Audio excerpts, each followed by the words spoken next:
Hi, everyone. Thank you for joining me today. I'd like to introduce my friend Bri Winters, who is also a talent agent. She's amazing. I've known her for quite some time.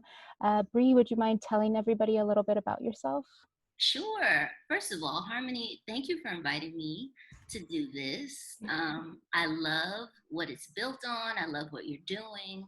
And if I can just take part in this conversation and shed any light on anything from my point of view, it's totally worth it, especially at a time like this. So, as an introduction of myself, I'm, like she said, a talent agent, but I specifically work with beauty talent. So professional hairstylists and makeup artists.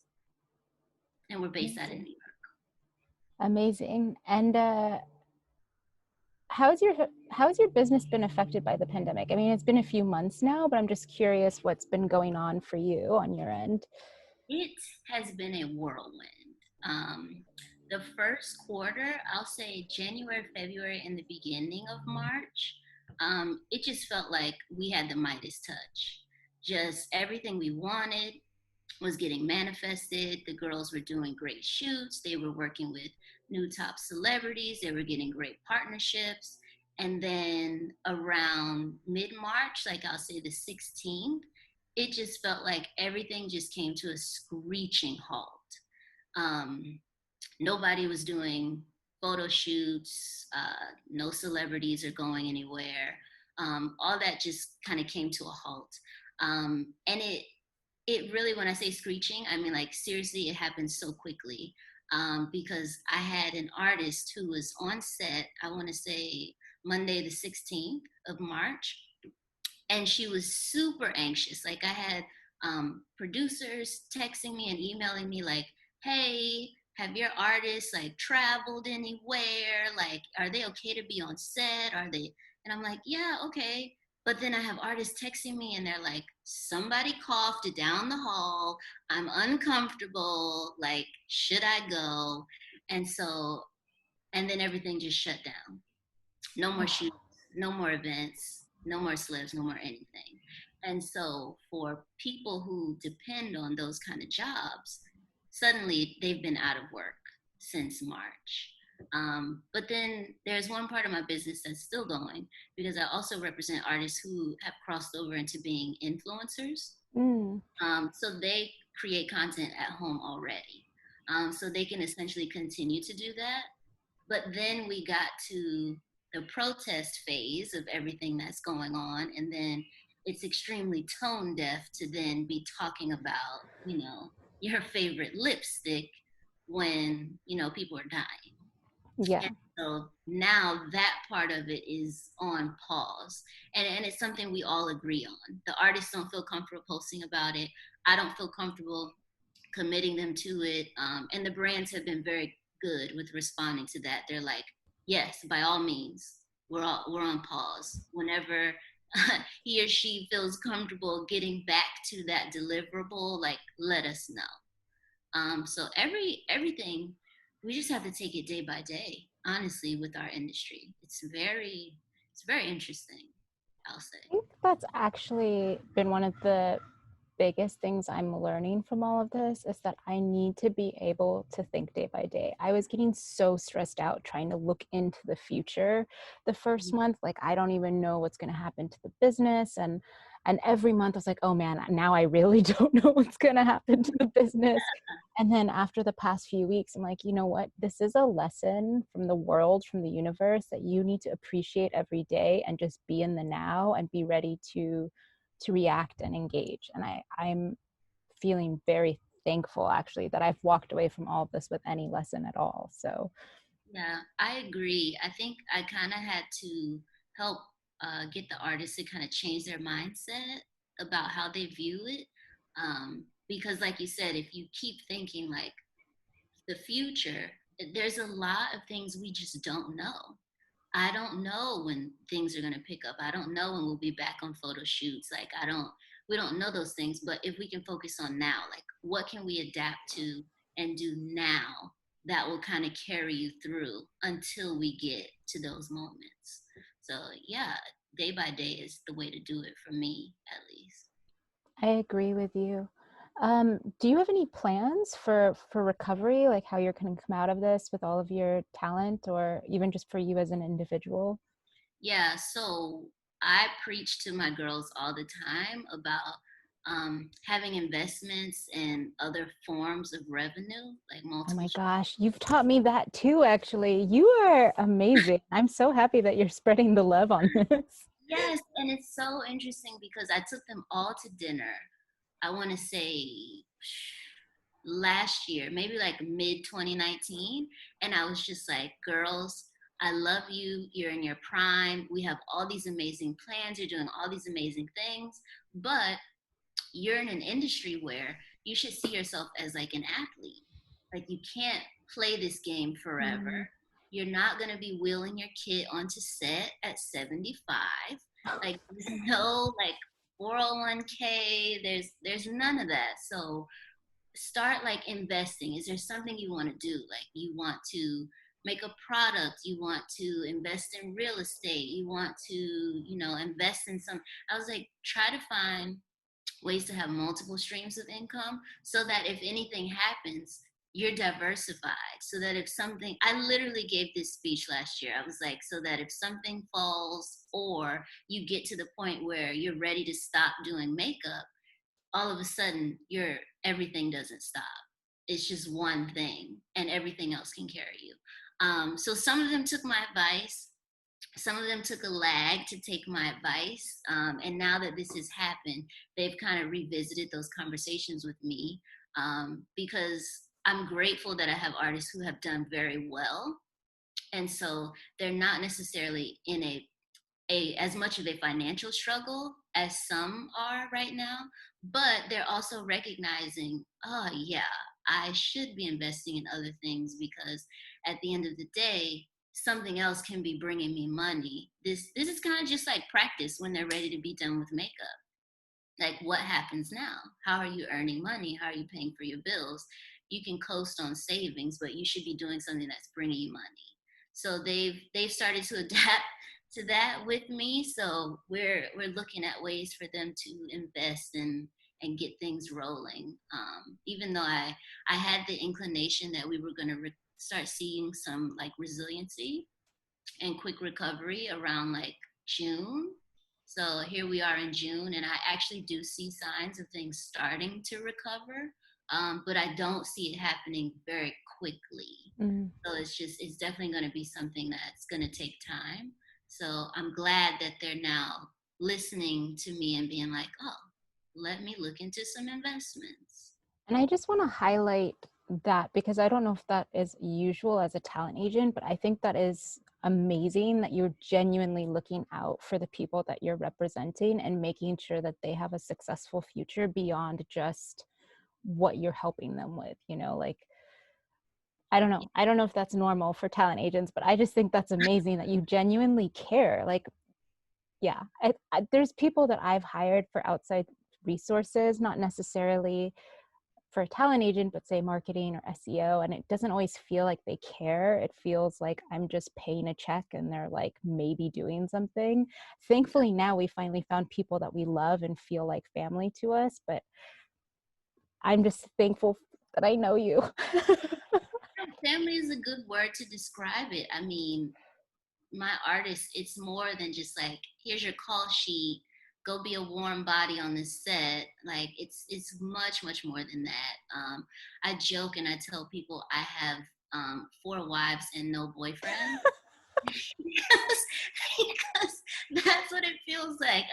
I am in deep marital relationships. Okay, these are my wives. Like we know each other in and out. We're so close that I can travel with them, and it's nothing. Like when I personally made the decision to leave New York in mid March and kind of wait this thing out, one artist came with me. She was like, I got to get out of here. I don't really know where to go. I was like, come with me and my family. Like, it's cool. And she came and she hung out with me and my family for a few months, and it was like nothing. Like, they hugged her as soon as she came on the doorstep. Oh, We celebrated her birthday together. Like, my artists are my family. So I love it's that. natural for me to to just care about them and their finances and their mental well-being. That was my number one priority. I wrote to them all and I said, listen, uh, we just have to watch the news. We just have to gather as much information as possible. I said, but my priorities right now are your mental health, your finances, and then our recovery. And so I got them all like this membership to one of those apps, like one of those meditation apps. Oh, okay. Yeah, I was like, focus on your mental health right now because their job, like they get joy from doing their jobs, and like their job is to touch people in the face. And nobody really wants to be, Good point. I didn't think about that. yeah, Good point. nobody wants to be touched and nobody wants to be touched in the face right now. So they can't do something that brings them like an immense amount of joy and creativity. Like some people don't even like their jobs, they love their jobs. And so I was like, mental health, and especially now, I was like, please, please, please focus on your mental health. If you have a therapist, continue to see them. If you need to call me, call me. Like, I'm always available. Just being a support in that way. That was super important for me. So that actually leads me to my next question of how have you been feeling lately, especially as a Black female small business owner, entrepreneur in New York City that was like the epicenter of the pandemic. And now with all of these protests happening, I'm just curious what emotions you might be feeling. I have to say it's a lot, because I have to deal with whatever emotions I'm feeling about things, but then I have to deal with the emotions my wives are feeling about things. And I don't necessarily want to panic. When we first started out everything, I was like, they can't see me panic. I was like, because if they see me panic, like, what's left? But, and then after a while, I started to be more vulnerable with them because I was just like, hey, I know like you share with me what you're dealing with, but, and then I started to open up about what I was feeling too. And I was just like, there are some days where it's hard for me to answer emails. And you just have to give yourself that mental break when you need it. I used to have this mentality like you have to earn rest. And with this, you don't have to earn it. If you need it, take it. So that there are some days where it's hard for me to answer emails, and there are some days that I jump up and I get on my emails, and someone emailed me last Monday. They were like, "Hey Bri, hope you had a great weekend." And immediately I read that and I was like, "Are you serious? How was I supposed to have a great weekend? Like all the protests were like at its height." And I was just like, they're like, I hope you had a great weekend. Mm, yeah. So just working through those, and also being a support system for somebody else who's working through a lot of things. It's been a lot. And then to know that you are responsible for other people's livelihood, that's kind of a heavy burden to carry. But like I said, I'm grateful that they've had very successful careers, and so they are able to probably cope a little bit easier than some artists maybe. But again, like I said, we're also having conversations about investing and making sure that you are secure if something like this happens or when you're ready to retire. So it can be a lot. It can. But I think we're gonna make it. I'm not worried about us making it. I can say that. There's okay, I'm going to ask one question and then lead into a different question. So, what changes would you like to see in light of the pandemic and also the Black Lives Matter movement? Is there anything specific that you're hoping will come out of all of this? Yeah, and I'll tell you, it hit me when I went to the protests. Um, when I went to the protests, um, and everyone that I've been to after, there's like a 5 to 10 minute period where I'm just walking and not saying anything and just looking around me. And I have to say, it's a very interesting feeling as a Black woman who's been in corporate America and all different types of jobs and different types of experiences. And I'm standing in a sea literally a sea full of non-black people, and they are chanting Black Lives Matter. They are like screaming like let's end racism and all these things. But I have to be honest with you, I've never felt that energy in other parts of my life. So say something happens at work, or a microaggression occurs, they had that mentality at the protest, but I don't see that energy being carried over into their everyday lives, or like having those conversations or sticking up for Black people when they see something happening or some type of injustice happening in their real life. They've kind of stayed in their own lanes. And maybe afterwards they'd be like, yeah, that was messed up, what happened at work. Well, that was an opportunity for you to kind of like join me and say something. But yeah, so there's always like 5 or 10 minutes where I'm like, wow, okay. So I think one thing I want to take away from that is just keep up that same energy. Like if you really feel this, if you really want to be a part of change, if you're really fed up with the way things are, like take all that passion and energy that's going on in the protest that you're fighting for, and like really start to apply it in your everyday life. And don't just, stand on, oh, I have Black friends, or I grew up in the city, or I watched that movie. I know. No, it's actionable things. And I think for some reason this feels different. And I've heard other people say it. Like we've had to do, unfortunately, a lot of different protests about the same thing. But for some reason this one just feels different. I can't exactly articulate why, but I'm like I said, I'm hoping that same energy gets carried over, and I think it will. I think it will. I'm also hoping for the same. I forgot what I was going to ask you for that. Oh yeah. Okay. So something that you touched on that I was just thinking about was life as a millennial in general. We have had so many different things in our life happen that just feel unfortunate. And I know that something happens in every single generation, but I'm like, man, I'm at a point now in my life when I should probably have that nuclear family and a house and like all these things, and I don't. And it just feels like it's building. And like, for example, with Alterre, this was actually supposed to be a really big year for us, a moment to get past this plateau that we've been having, and we were gearing up. We had all this really exciting new gear, and then April through July is our top selling months. And at the beginning of the pandemic, we're like, nobody's buying shoes right now. Like, they no, that's just not going to happen. And we're asking people for their advice, and they're like, why don't you make some slippers? I'm like, it's not that easy. I can't just like so it just feels like there's this extra weight of,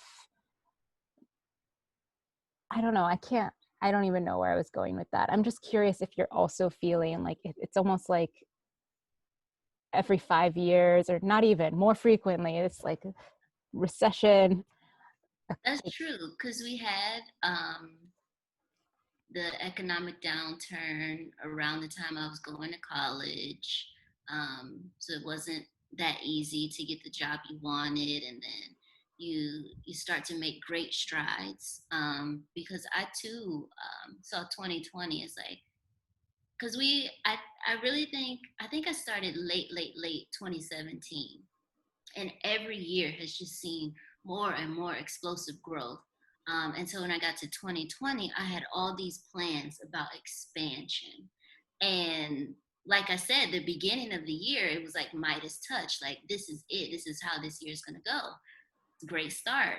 And then we hit mid March, and it's kind of like, boom, take steps back, come to a halt.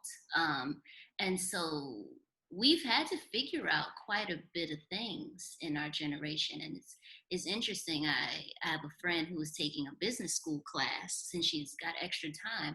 And I thought about it, and I was like, but the answer is not going to be in your textbook.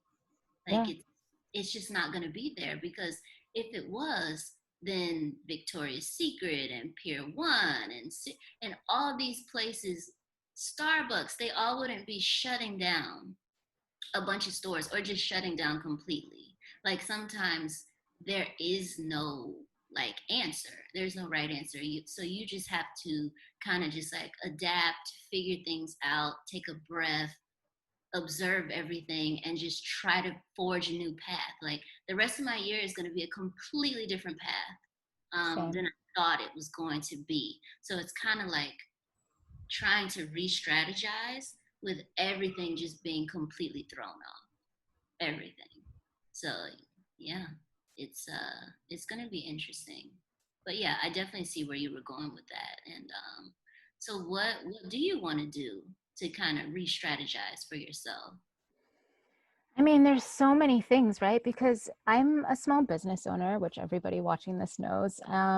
But the reality is, we were hit hard and there's only two of us working full time. So thankfully, we were able to be flexible. But, for us to keep floating, we have to close our New York office. We have to liquidate that in a way that we still have cash just to be safe because we don't know what the future is going to be like. And then even like we were supposed to go into a lot of boutiques and we've been slowly getting more and more emails saying that they're not going to be reopening. So it's just thinking more digitally now, I think. The thing that's working to our favor that I'm optimistic about is that, well, I don't know, maybe this is my idealist, but because we are women of color, I think that is actually going to be something people consider when they try to purchase from us. And then also because we're ethical and we strive to be more sustainable, I think that people coming out of this are going to be thinking a lot more when they buy from Amazon or when they buy from, I don't know, insert major corporation Yeah, here. because now there's so many tools out now. Um, Somebody was telling me about this tool yesterday that I was like obsessed with for like 2 hours. It's called I have to think about what it's called, but it's you go on and you can put this little ad on your Google Chrome or whatever. And if you're about to buy something on a website, they're able to tell you where they donate their campaign money. Um, Ooh, yeah, so I got on. I have to go and see if I can figure out what it's called. But like you get on, like you can look it up. It's like Home Depot, Red, Citibank, half half. They'll show you where they're donating their campaign money. So people are please send really, that to me. yes. Let me look it up as I'm talking because I recently did it. I was obsessed with it for like 2 hours, looking at everything. Like I have Yes. to be more mindful about where I shop because I was like going to buy plants, and naturally I was like, oh, let's go to Home Depot, and a friend was like, they fund Trump from Home Depot, and I I was didn't even know that. yes, girl. And I was like, oh man, let me find like some kind of local nursery or like maybe it'll also be Black owned.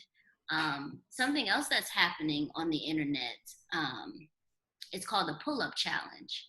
I specifically saw it start in the beauty industry, but I think it's kind of leaking into other industries where an owner of a Black cosmetic brand, she literally called out this challenge to every beauty brand. And she said, I want to see your corporate executive levels and what percentage of Black people you have Wow. working at your companies. And so they're like, you have 72 hours to respond. And if you don't, then we're just going to assume that you don't have anybody. And then Black people will hopefully be less inclined to shop with you because you're not putting it in diversity in your upper levels. And people, brands have been responding, and let me tell you, all I see is opportunity because they'll put like the percentages of Black and people of color and women that are working in their upper levels. And for the ones that have very pitiful numbers, they'll put things like, they'll follow up with like a plan, like, oh, we plan to, add more and do more diversified hiring. And for me, I'm thinking this is great opportunity because my entire roster is women of color. an entire roster of women of color. So I said, this is brilliant because if they're really if they really mean what they say, then this is an opportunity to take my very unique set of artists. Because if you look at like major rosters with beauty agencies or just like talent agencies in general, there's not a lot of Black artists that are being represented fully out here. And so I didn't necessarily intentionally do that, but I started repping people that I naturally had alignment with, and that's just how it happened. And so now I can approach these companies and say, hey, you've been working with us, we've been doing partnerships.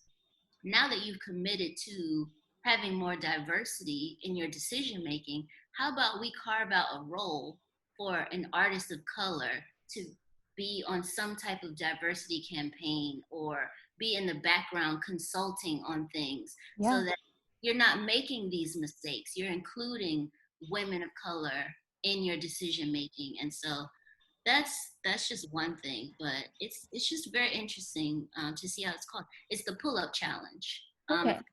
If you ever want to look it I'll up. look it up. And just because I'm sensitive to time, I love this conversation so much right now.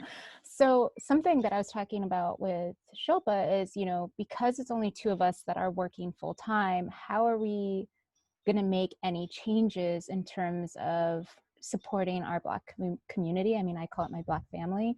Yeah, But it's really going to come down to where we buy from, um, and even hiring interns and influencers. And so what I realized is, one, we usually do campaigns and we'll have influencers apply for it, but I think that even the sources that we use for that are limited.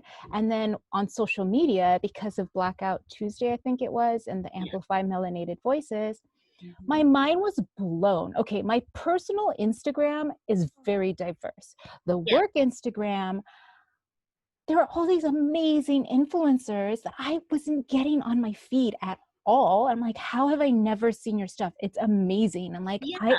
what? And now I have this whole list of influencers that I want to work with where I'm like, not only do I want to work with you, I kind of want to be your friend. I haven't met you yet, but you just look up like the coolest person ever. I love it. It kind of like forced you to come out of your box a little bit. Sorry, I was looking down, but I No, was no, looking it's for okay. the app I was telling you about. It's called Progressive Shopper.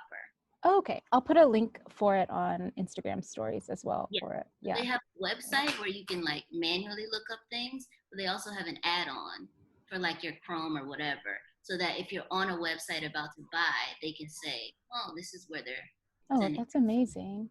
Yeah, Thank you. progressive. Hmm. Oh yeah, so that was it. I'm just like shocked by how siloed my work Instagram is. Like, Yeah. what? But now you know. Now you Yeah. know. Now I know. I'm like, I've been missing out. I mean, sorry, this might be inappropriate. Maybe I'll edit this out. Maybe I won't. So, dating apps, the same thing happened to me where I was like, what is this? Like, Girl, let's not get started about dating apps. We will be on here for another hour, I okay? know, I know. I'm just going to make that little snippet that was like, what? And I felt horrible because I had to exclude a type of person that the algorithm thought I would want to see. Uh-huh. And then the world was my plethora. It's like, what is happening? Anyway, on that note, thank you for meeting with me. I'm curious, what can people do to support you the most right now? I think right now, just continue to stay informed, educate themselves if they're not as educated.